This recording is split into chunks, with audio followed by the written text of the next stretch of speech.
The last room on the fourth floor. Daniel never believed in ghosts. He believed in faulty wiring, sleep paralysis, and overactive imagination. That's why when he found the apartment listing online, unbelievably cheap for its location, he didn't hesitate. Fourth floor, end of the hall, the landlord had said over the phone. Last unit.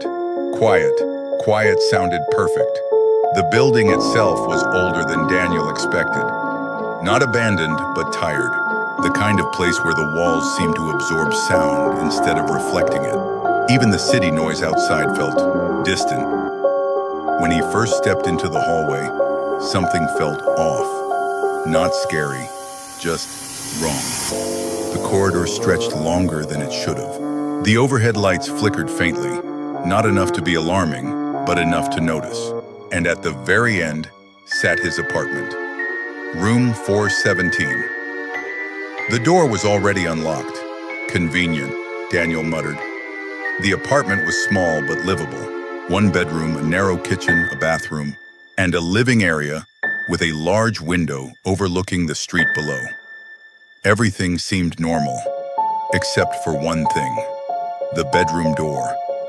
It was slightly ajar when he arrived. Daniel frowned. He was sure the landlord said the place had been empty for weeks. He pushed it open. Nothing inside. Just an empty room, pale walls, and a faint smell, like damp wood and something metallic. He shrugged it off. The first night passed without incident. The second night didn't. At exactly 3:12 a.m. Daniel woke up, not slowly, suddenly, like someone had called his name. He sat up, heart pounding, listening. Silence. Then, a sound. From the bedroom, a soft, dragging noise, like something being pulled across the floor. Daniel froze. "It's an old building," he whispered to himself. Pipes, wood, expansion. The noise stopped. He waited. Nothing. Eventually, he lay back down, but he didn't sleep again. The next morning, Daniel checked the bedroom.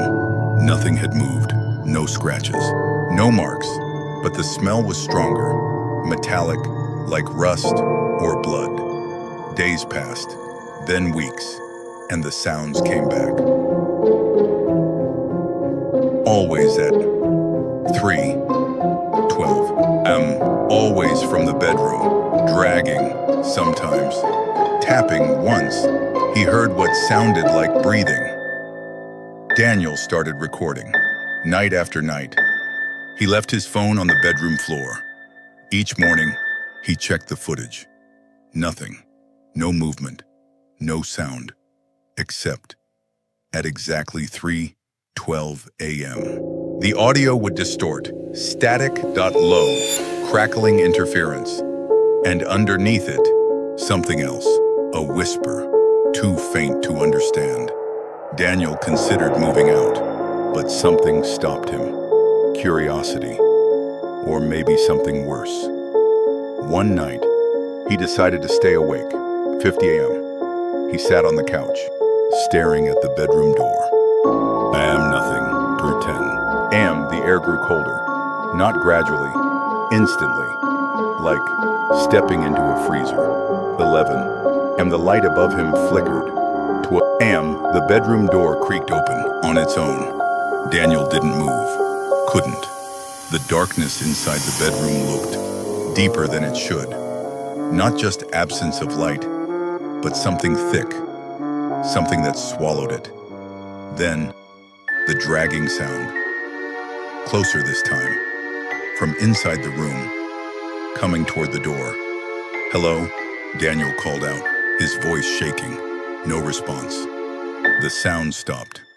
Silence filled the apartment. Then, a voice from inside the bedroom. Soft, dry, wrong. "You came back." Daniel's blood ran cold. I live here," he stammered. A pause. Then, "No, this is my room." Something moved in the darkness, not walking, crawling, slowly, deliberately, toward the doorway. Daniel stood up, instinct taking over. "Who's there?" he demanded. No answer, just the sound of something dragging itself closer. And then, a hand appeared. It wasn't human, not fully. Too long, too thin. The fingers bent at unnatural angles, scraping against the floor as it pulled forward. The skin was pale, stretched, almost translucent, and wet. Daniel stumbled backward. "Stop," he shouted. The hand paused. Then, another hand emerged. Then a head. Its face was wrong. Sunken eyes, too wide. A mouth that opened too far, revealing teeth that looked broken or sharpened. It smiled. "You shouldn't be here," it whispered. Daniel ran. Out the door, down the hallway, not stopping, not looking back. He didn't return that night or the next, but his things were still inside. So, against his better judgment, he came back during the day. The apartment looked normal, too normal. The bedroom door was closed. Daniel hesitated, then opened. It empty. No smell, no marks, nothing.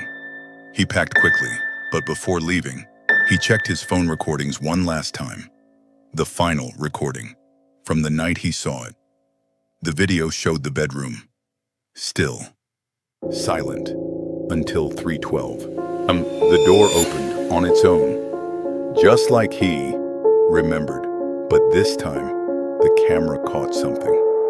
Not coming out of the room, but already inside it, standing in the corner, watching. It hadn't crawled out. It had been there the whole time, waiting. Then, in the video, it turned its head, slowly, directly toward the camera, and smiled. The recording ended. Daniel left that day. He never went back. Months later, curiosity got the better of him. He searched the building online. Old records, tenant, histories, police reports. He found something from years ago. A man had lived in room 417 alone. Quiet. Neighbors reported strange noises, dragging sounds, late at night. One day, the noises stopped.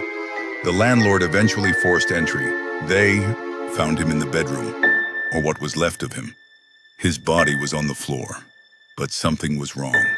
He hadn't died where he lay. There were marks, deep grooves in the wood, as if something had dragged him from the walls toward the center of the room. And then, nothing. No sign of struggle, no forced entry, just one detail written on the wall. In no, something dark, 4 words. "This is my room." Daniel closed his laptop, hands shaking. That night, as he lay in his new apartment, far away, he woke suddenly at exactly 3:12. And from